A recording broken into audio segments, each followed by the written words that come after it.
Amahoro meza. Iki ni igisomwa ca 30 muri 39 cyo muri ca gitabo citwa JEWE nahisemwo gukurikira Yesu KRISTO. Muriko muratwumviriza mpemu yera abane namwe. Aha mubona tuvuye kure. Ishengero rya KRISTO rirafise aho rivuye kandi rirafise aho riri ndetse riranafise aho ririko riraja. Twese dutegerezwa kubibona kumwe. Mu ncamake, iryo shengero Yesu niwe yaritanguje. Yarishwe hama arazuka maze asubira kwa se mw'ijuru. Inyuma ya KRISTO ryari rigizwe n'intumwa n'abandi benshi bahisemo gukurikira Yesu. Abo nabo barishwe barahera. Aho hose bicwa kugira ishengero rya KRISTO rizimangane. Ariko ntivyakunze kuko inyandiko zidonda ibya KRISTO n'ibikorwa by'abamukurikiye byagumyeho. Babonye kwica bitazimanganya abakristo, bamwe bagira amayeri yo kwishushanya naryo kugira bikunde barizimize, kandi uyu mugambi uracabandanya na n'ubu. Haciye imyaka amajana haca hamenyekana abandi bahitamwo kubandanya wa mugambi wo kubica ku buryo bagufashe uca wicwa ako kanya. Na nuno munsi mu bihugu bimwe bimwe niko biri, ariko iyo migambi yose ntiyashoboye kuzimanganya burundu ishengero rya KRISTO kw'isi. By'ukuri bari barabigerageje, hageze igihe isi ibaho nk'aho ataba KRISTO bayibako, kuko bari batotejwe. Bishoboka ko atanumwe yoba yararokotse, ariko hari ibanga Satani n'abakozi biwe batazi, kandi naho bari kurimenya nta bushobozi barifiseko. Naryo niri ishengero rya KRISTO ntirigizwe n'abakristo gusa, abantu bamukurikiye, ahubwo mpemu yera nawe ari rimwe. Niwe atuma rikomera rikabaho, uwo nawe ntapfa.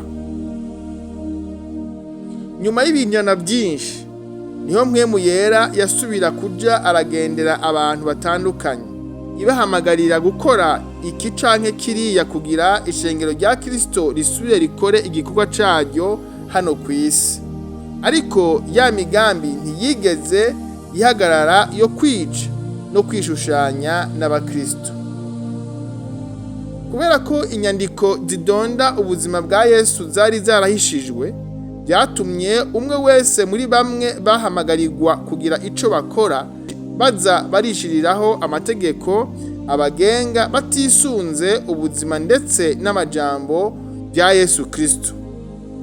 Bivukamwo ivyitwa amashengero canke amadini ashingiye ku vyumviro by'abantu. Ayo niyo akwiragiye kw'isi yose, ariko bakitirirwa ishengero rya KRISTO, kugeza aho amwe bayitirira amazina yabo bwite.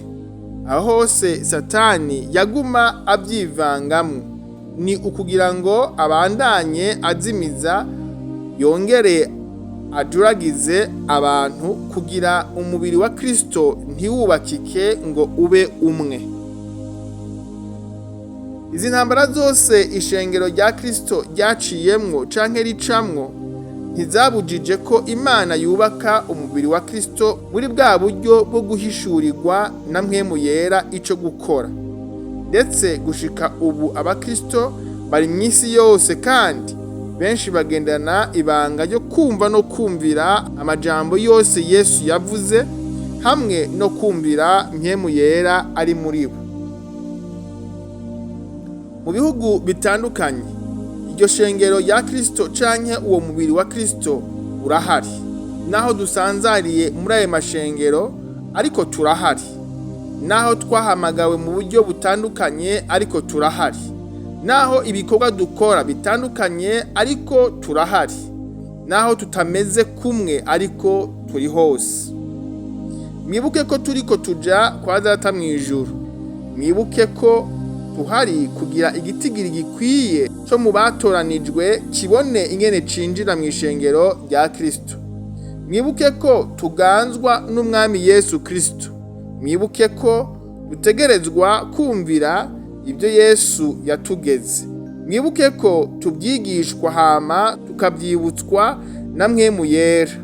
Ikindi mwibuke ko gukorera mu bumwe ari byo bizana benshi kuri Kristo. Isi iriko irihuta cyane kandi ishaka kutumara, ariko ntaco bitwaye kuko ntituzokwama muri uyu mubiri. Nitwapfa dupfire muri Kristo.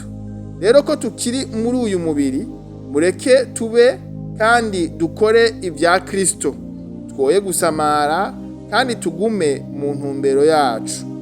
Murakoze kandi Mpwemu Yera abigishe ibirenze ibyo nanditse.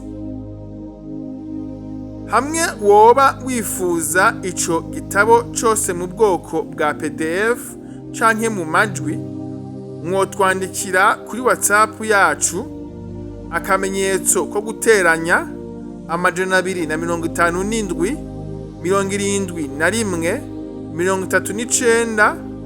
39 41 76. Umwami Yesu abahe amahoro n'umunezero aho muherereye hose. Amen.